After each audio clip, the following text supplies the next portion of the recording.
नमस्कार, मैं हूं शुभे मिश्रा आपके साथ और आप देख रहे हैं न्यूज 18 स्पेशल। और न्यूज 18 स्पेशल में आज बात करेंगे ठंड की, जिसकी चपेट में पूरा बिहार है। पटना से लेकर मधुबनी और गया से लेकर गोपालगंज तक ठंड के कहर ने लोगों को घरों में कैद कर दिया है। जिनके पास सिर छुपाने के लिए छत है वो तो खुद को ठंड से बचा लेंगे, लेकिन उन लोगों का क्या जिनके पास ना तो अपना आशियाना है, ठंड से बचने के लिए ना तो गर्म कपड़े हैं। सरकार और प्रशासन दावा जरूर करती है कि ठंड से बचाने के लिए जगह जगह अलाव और आश्रय स्थल बनाए गए हैं, लेकिन इन दावों की हकीकत क्या है, ये जानने के लिए न्यूज 18 संवाददाता आधी रात को राजधानी पटना की सड़कों पर निकले। अलग अलग इलाकों में जाकर ये जानने की कोशिश की कि प्रशासन की तरफ से ठंड से बचाने के लिए क्या इंतजाम किए गए हैं। इस रिपोर्ट के जरिए आप भी देखिए।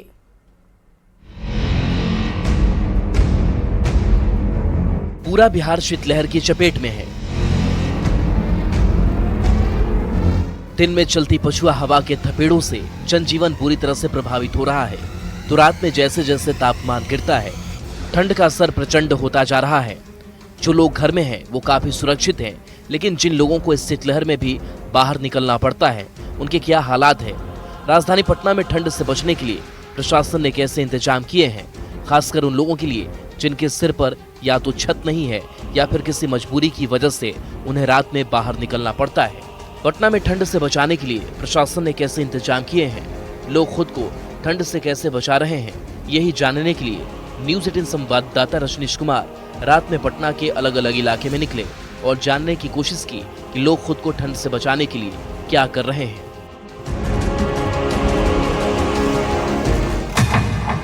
रात 11 बजे पटना रेलवे स्टेशन। ये तस्वीर पटना रेलवे स्टेशन के वेटिंग एरिया की है, जो ट्रेन का इंतजार कर रहे लोगों से खचाखच भरा हुआ है। कुछ लोग यहाँ सोते दिखाई दिए तो कुछ लोग बैठकर रात काटते दिखे, क्योंकि उन्हें सोने के लिए जगह नहीं मिली।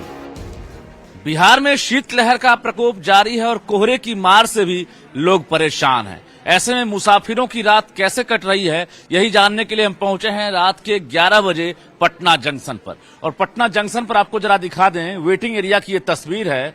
कई ऐसे लोग हैं जिनकी ट्रेन जो है सुबह में है, लेकिन वो पहले ही पहुंच गए हैं, कई घंटे पहले, क्योंकि ठंड में सफर करना काफी मुश्किल हो जाता है। सुबह में गाड़ियां नहीं मिलेंगी और इसके साथ साथ कुहासे का प्रभाव रहेगा।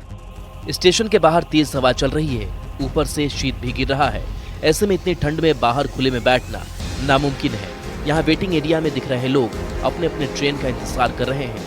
कोहरे की वजह से ज्यादातर ट्रेन देर से चल रही है। ऐसे में लोग वेटिंग एरिया में अपने अपने ट्रेन का इंतजार कर रहे हैं। अभी तो यहाँ तो ठंड मालूम नहीं पड़ रहा है, पर बाहर से ठंड बहुत ज्यादा जी।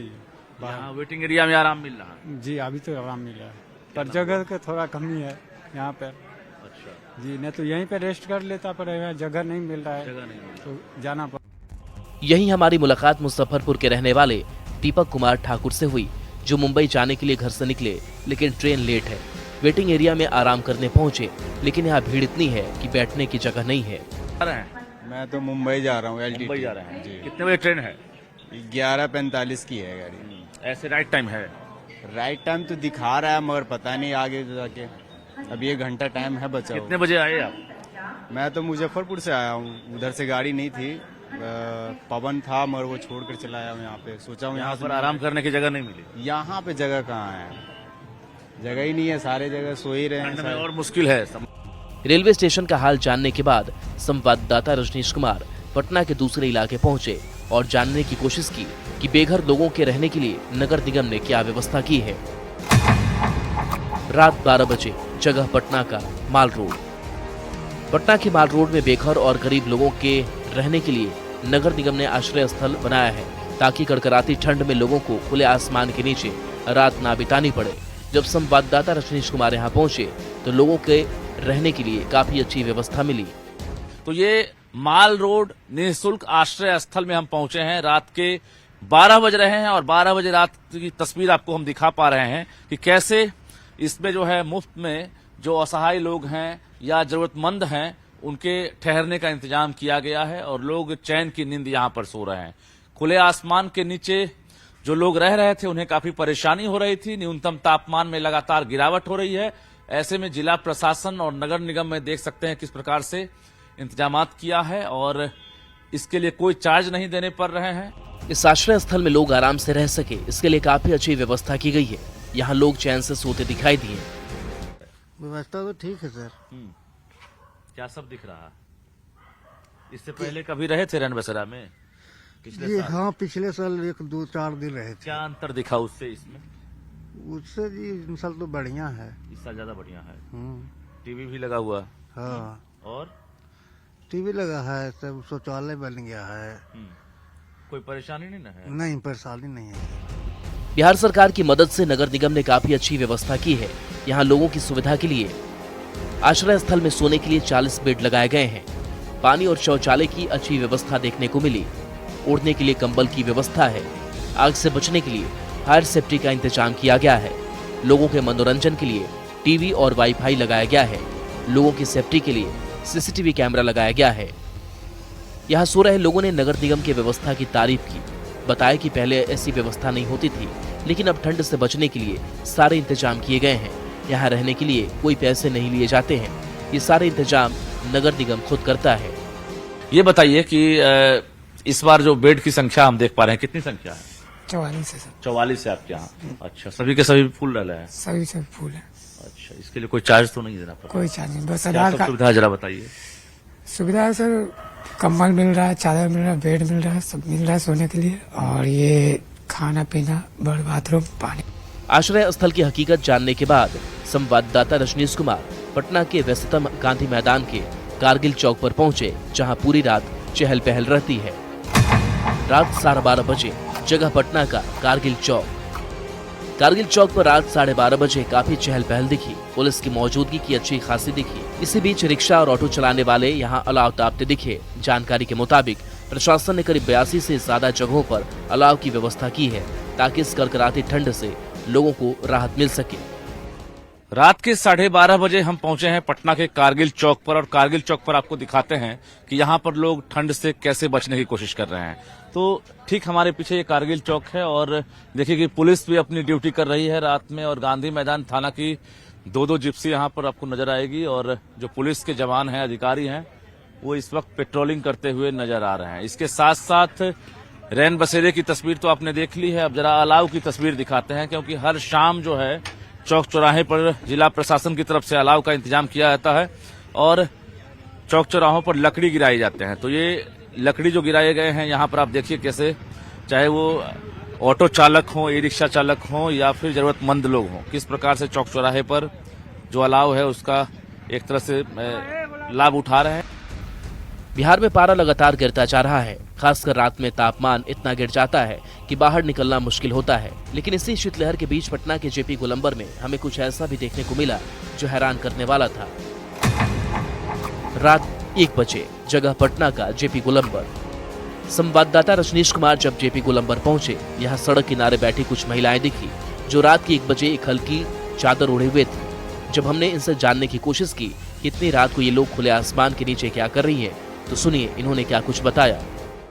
अब हम पहुंचे हैं जेपी गोलंबर के पास और रात के 1 बज रहे हैं। यानी 1 बजे रात की जो तस्वीर है वो देखकर आप भी हैरान हो जाएंगे, क्योंकि एक तरफ रैन बसेरे का इंतजाम किया गया है, दूसरी तरफ हर जगह अलाव की व्यवस्था की गई है और जिला प्रशासन की तरफ से रैन बसेरे में कंबल का भी इंतजाम किया गया है। लेकिन कुछ ऐसे जरूरतमंद लोग हैं जो सड़क किनारे इंतजार करते रहते हैं कि कोई मसीहा आएगा और इन्हें कंबल देगा।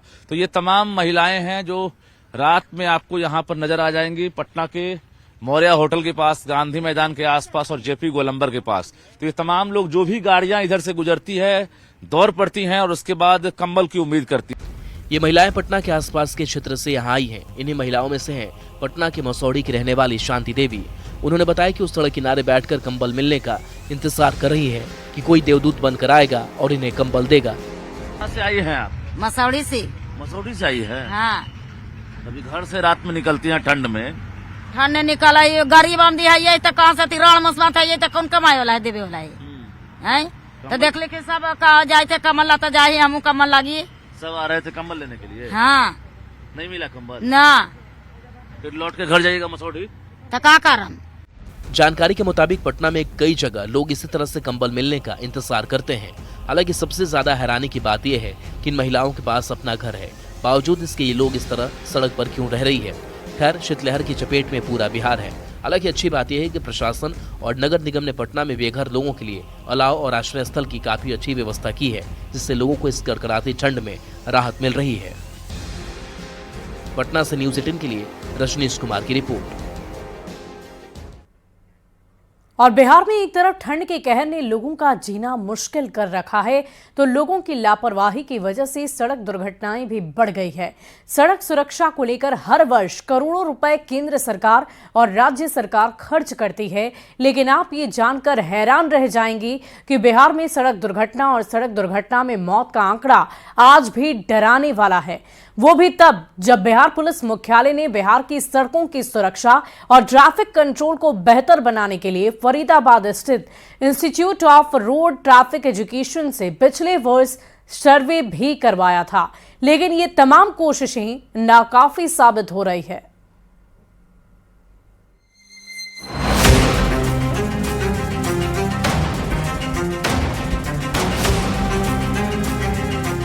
पिछले कुछ सालों में बिहार में तेजी से सड़कों का जाल बिछाया गया।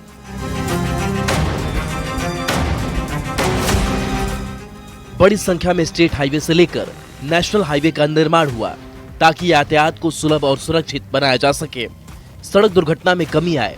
इसके लिए सरकार और प्रशासन अपनी तरफ से हर संभव कोशिश कर रही है। जागरूकता अभियान चलाया जा रहा है। 2017 से लेकर अब तक के जो आंकड़े सामने आए हैं वो हैरान करने वाले हैं।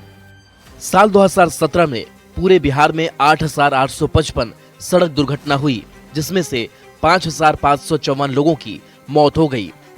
वहीं साल 2018 में बिहार में 9600 सड़क दुर्घटना हुई, जिसमें 6,729 लोगों की मौत हो गई, जबकि 2019 में सड़क दुर्घटना का आंकड़ा बढ़कर 10,007 हो गया, जिसमें 7,205 मौतें हुई। वहीं 2020 में 8,639 सड़क दुर्घटना हुई, जिसमें से 6,699 लोगों की मौत हो गई। 2021 की बात करें तो इस साल 9,553 सड़क दुर्घटना हुई, जिसमें 7,660 लोगों की मौत हुई। सड़क दुर्घटना का आंकड़ा 2022 में बढ़कर 10,801 हो गया, जिसमें से 8,898 मौतें हुई। वहीं 2023 में पूरे बिहार में 11,014 सड़क दुर्घटनाएं हुई, जिसमें से 8,873 लोगों की मौत हो गई। वहीं सितंबर 2024 तक बिहार में 8,452 सड़क दुर्घटना हुई, जिसमें से 6,690 लोगों की मौत हो गई।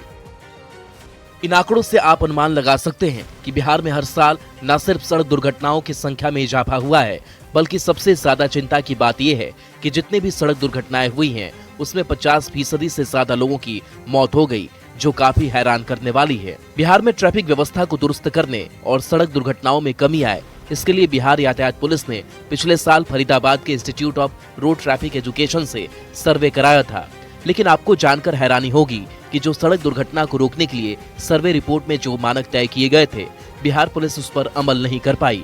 खुद एडीजी ट्रैफिक सुधांशु कुमार ने बताया कि कई कारणों की वजह से यातायात पुलिस सर्वे रिपोर्ट को लागू नहीं करा पाई।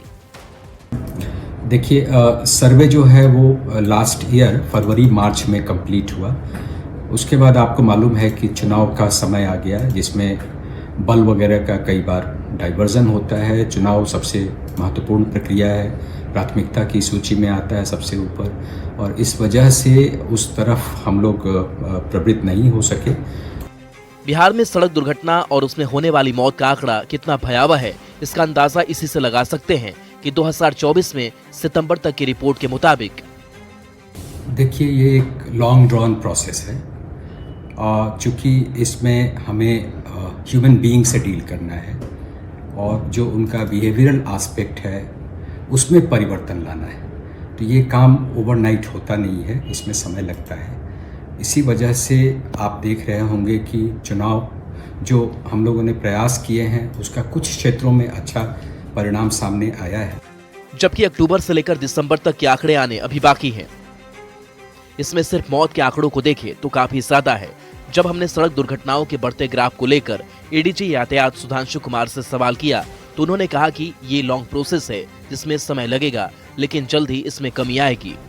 शिक्षा विभाग ने ऑलरेडी एक पहल की है कि जो सड़क सुरक्षा से संबंधित शिक्षा है वो उनके पाठ्यक्रम में शामिल किया गया है। जहाँ तक पुलिस विभाग की तरफ से इस संबंध में पहल लेने की बात है तो अब उस दिशा में हम लोग काम करेंगे। सभी जगहों पे डीएसपी ट्रैफिक की पोस्टिंग हो गई है। सड़क हादसे में कमी के लिए पुलिस लगातार जागरूकता अभियान चला रही है। शिक्षा विभाग के सहयोग से इसे स्कूलों के पाठ्यक्रम में भी शामिल किया गया है। पुलिस की कोशिश है कि यातायात के प्रति लोगों को ज्यादा से ज्यादा जागरूक किया जाए ताकि सड़क दुर्घटनाओं में कमी आए। ट्रैफिक नियमों का पालन नहीं करने की वजह से भी हादसे होते हैं।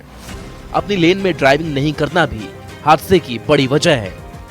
ट्रैफिक नियमों की जानकारी नहीं होने की वजह से भी हादसे होते हैं। कुल मिलाकर देखा जाए तो सड़क सुरक्षा में लोगों की थोड़ी सी चूक मौत के कगार पर पहुंचा रही है। अगर ट्रैफिक नियम का ही सही से पालन कर लिया जाए तो इन सड़क हादसों में काफी कमी आ जाएगी। पटना से न्यूज़ 18 के लिए अमित कुमार की रिपोर्ट। और न्यूज़ 18 स्पेशल में अभी के लिए बस इतना ही। आप बने रहे न्यूज़ 18 बिहार झारखंड के साथ।